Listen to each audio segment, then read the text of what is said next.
Hey, Shalom, Mr. Brother Bai, you're back here again. Before I get started, like always, I want to give all praises and glory to Yahweh, Bahashem, Yahweh Shah, Bahashem, Rakha HaKodash. Double honors to my teachers, the older apostles of Great Millstone, and Shalom to the hopeful elect.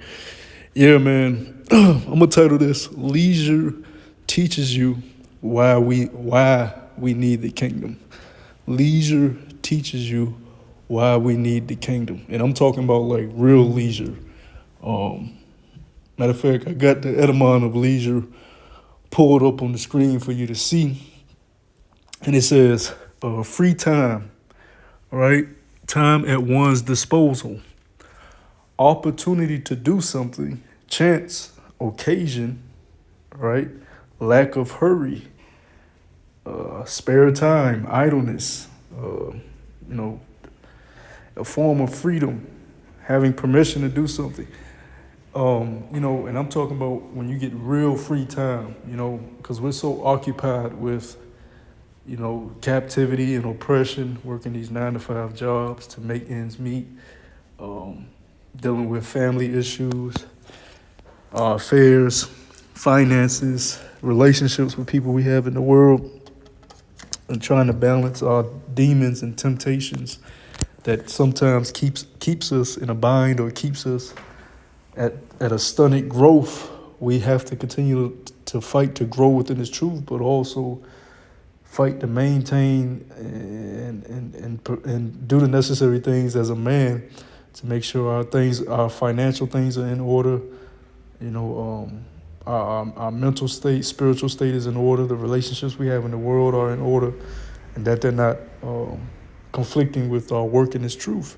But when the Lord blesses you with free time or leisure, I'm not talking about like an hour or two for you to do a video. Or, of course, that's beautiful too. You take advantage of that.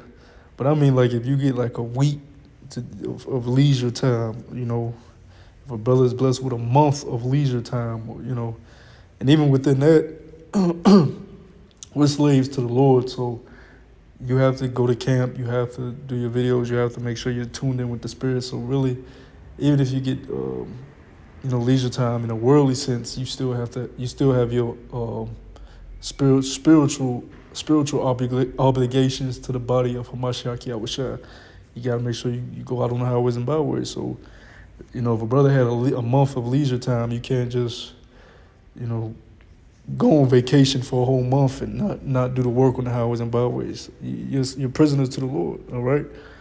But when you do get a good amount of leisure time, let's say a week, I'll keep it realistic. Most bros don't even get that, but let alone a month. So let's say a week, you get a week of leisure time. It teaches you why we need the kingdom, man. Why we need the kingdom, because the Lord may bless you to deal with a woman, or do a fun activity, go on a little adventure, stuff you don't have time to do on a regular basis, all right? Working these 9 to 5 jobs and taking care of your physical and spiritual duties, all right? Your duties in the world and your duties for the Lord, all right? Your Creator, the one that called you into this ministry. When you do get this leisure time, it shows you like, man, there's no way we can live how the Lord intended us for us to live in the garden, which is complete freedom, under these conditions. No matter where you go throughout the earth, there's some type of laws of the land, there's some type of restrictions, there's some type of boundaries to where you can only do so much. Even if let's say you travel, like traveling is a hassle, all right? Crossing borders and dealing with different governments, and you may go to a different land, you don't speak the language, you're not familiar with the territory of the people, so you can't fully enjoy it how you would enjoy it. You like the country, but you can't fully enjoy it because you're bound by restrictions. But there's so many reasons why leisure will teach you why we need the kingdom. I wanted to get this over here in Exodus, the 21st chapter, where it talks about if a man takes unto him another wife. This is Exodus chapter 21, verse 10. It says, if he take him another wife, her food, her raiment, and her duty of marriage shall he not diminish. What man, what average man, Israelite man, can take care of two women? Let alone one. You don't have the finances, you don't have the house, you don't have the time, you don't have the necessary leisure to do that. All right. Even if you're a so-called celebrity or rich person, you look at these celebrities or these rich people, they're not able to build a family with more than one woman. For one, these women haven't been raised up properly to understand the dynamics of a true relationship between a man and a woman, and that a man is not equal to a woman, and a man is like your Lord. He's the head, just like the head of the man is Hamashiach Yahushua. Women weren't brought up in that righteous Proverbs chapter 31 mind state, so they're not even going to allow you to bring another woman into the household, all right? And if they do, it's going to be confusion. Men are going to be causing the women to do threesomes, and it ain't going to last long. It's not under the proper order that the Lord created it for. So then in that turn, it will show you, hey, we need the kingdom. Or you might go out, you might have one chick that you have, and during that leisure time, you go out with her and maybe her friend or one of her friends or two of her friends, and you're like, damn, I can see having them as sister wives, all right? She likes them, they have friends, they single, they just running around here with their head cut off like a chicken, all right? No guidance, no order. Shit, if we was in our proper order, I'd just have all of them under my household as sister wives. But we're not sovereign. We don't have a kingdom. We're in captivity. And the Lord is teaching us and punishing us at the same time by showing us these things of how, not only how, we can't live that way right now, but how it would be beautiful to be able to live that way. So right now, you can't take care of these women, man, according to the law, properly according to the law. All right? You go to Deuteronomy 24th. Let's go to Deuteronomy chapter 24th chapter. Because our Creator, Yahweh Bashem Yahushua, gave us laws on how to live on this earth and how to conduct ourselves, but due to the fact that we're not ruling and the kingdom of heaven has not been set up, pursuant to the book of Daniel, the stone hasn't crushed those 10 toes yet. Since that hasn't happened, well, guess what? The Lord has us in a state where, we can't keep these holy ways, yet. And when you get leisure, when you get enough leisure time, you're able to see that it's impossible in the state that we're in, this state of captivity. Let me see. Let me see. Deuteronomy chapter 24, verse 19, right? It says, when thou cuttest down thine harvest in thy field, and hast forgot a sheaf in the field, thou shalt not go again to fetch it. It shall be for the stranger, for the fatherless, and for the widow, that the Lord power Yahweh may bless thee in all the work of thine hands. We don't have no fields to harvest. We don't have no land.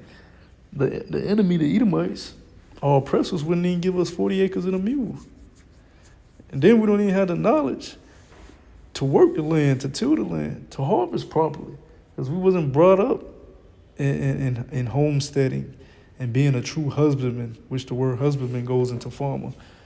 All right, we wasn't brought up in those ways, so we don't know shit about it. Even if we did get a little plot of land, and then you would need a whole bunch of leisure time to even learn it, the beginning steps, which we don't have that as the Israelites, the so-called Negroes, Latinos, and Native Americans. We don't even have that. We're not blessed with that time. But if you do get, like I said, a week off, you'll see why we need the kingdom, because we don't have the time, the land, the resources to even manage that or do that.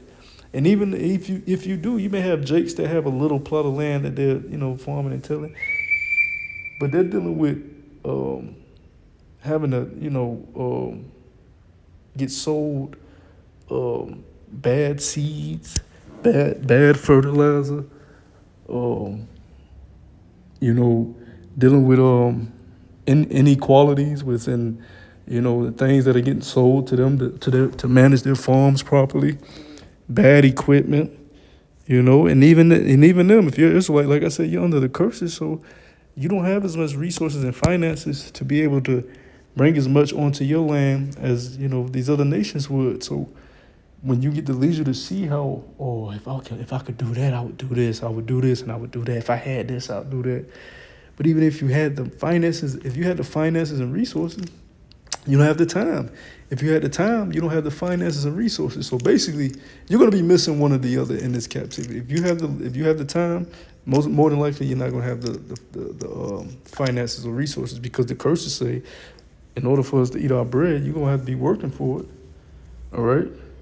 And if you do have the finances and resources, guess what? The reason why you got that is because you're working all the damn time, which means you don't have the leisure for it. And when you do get the leisure, you see why you need the kingdom. All right? So we can't even leave shit for the fatherless, for the widow, because we ain't got shit. Let alone leaving shit for our children. Verse 21, it says, when thou gatherest the grapes of thy vineyard, thou shalt not glean it afterward. It shall be for the stranger, for the fatherless, and for the widow. And thou shalt remember that thou was a bondman in the land of Egypt. Therefore I command thee to do this thing. We don't have no vineyard with grapes, man. We got to go to these damn stores, these wicked convenience stores where they selling you grapes without seeds in it, man. Straight poison, straight corruption, right?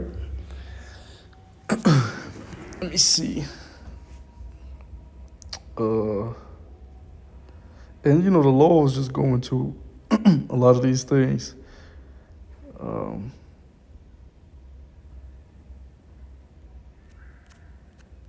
Let me see. It was something else I wanted in here. Even like certain feast days we can't keep perfectly. Certain high holy days we can't keep right. Let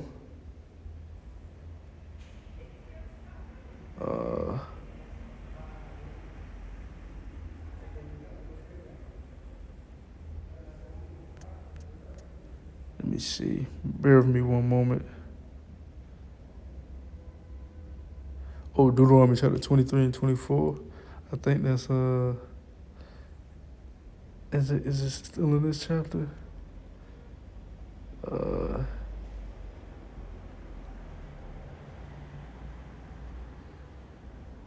Oh, this is a good one too. Verse 20, Deuteronomy chapter 24, verse 5. It says, when a man have taken a new wife, he shall not go to war, neither shall he be charged with any business, but he shall be free at home 1 year, and shall cheer up his wife which he has taken. Now, who the fuck is able to do that? You get a new wife. For one, we can't even marry in this fucking society because it's controlled by the government. And you don't have ownership of nothing. You don't even have ownership of your woman. The scriptures say when a man getteth a wife, he getteth a possession. But the world does not operate that way for the woman to be our possession.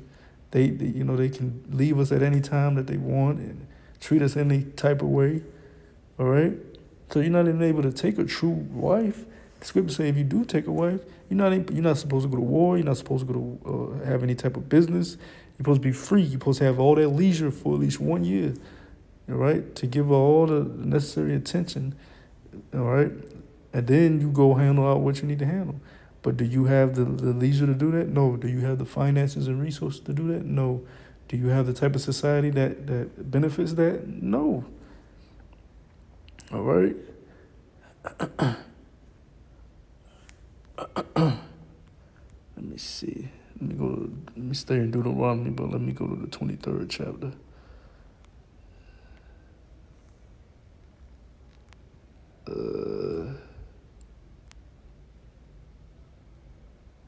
Oh, look at this. Yeah.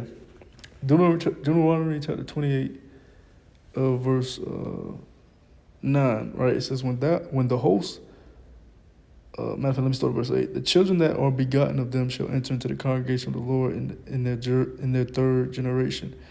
When the host go forth against thine enemies, then keep thee from every wicked thing.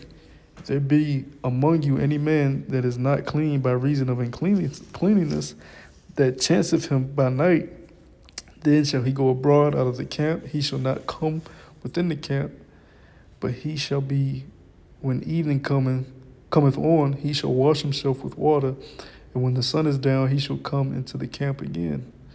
Thou shalt have a place also without the camp, whither thou shalt go forth abroad. Look, man, we don't have. You don't know who you coming amongst in this damn world. So many unclean motherfuckers.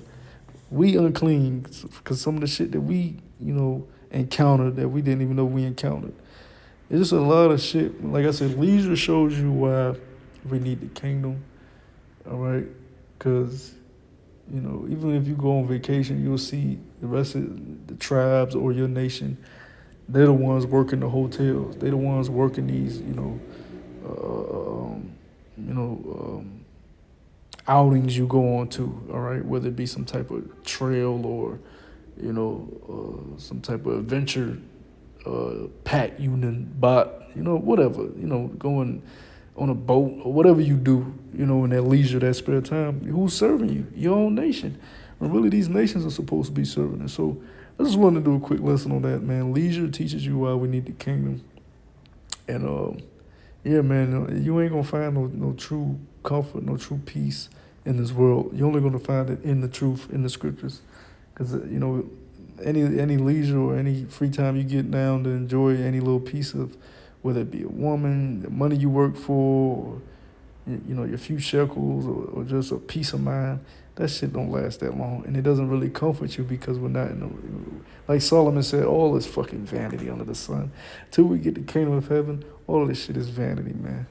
And let me end with that.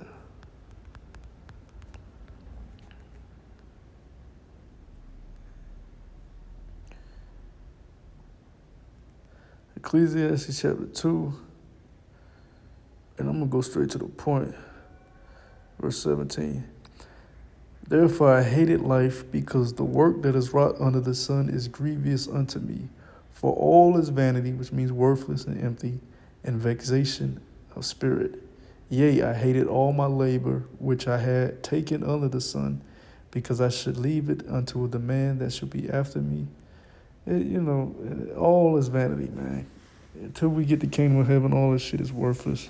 Only thing that amounts to anything and that's of worth is this truth, this knowledge that we've been gifted with, this wisdom that we've been gifted with from on high. So Lord willing, this was edifying. Until the next time I say, Shalom.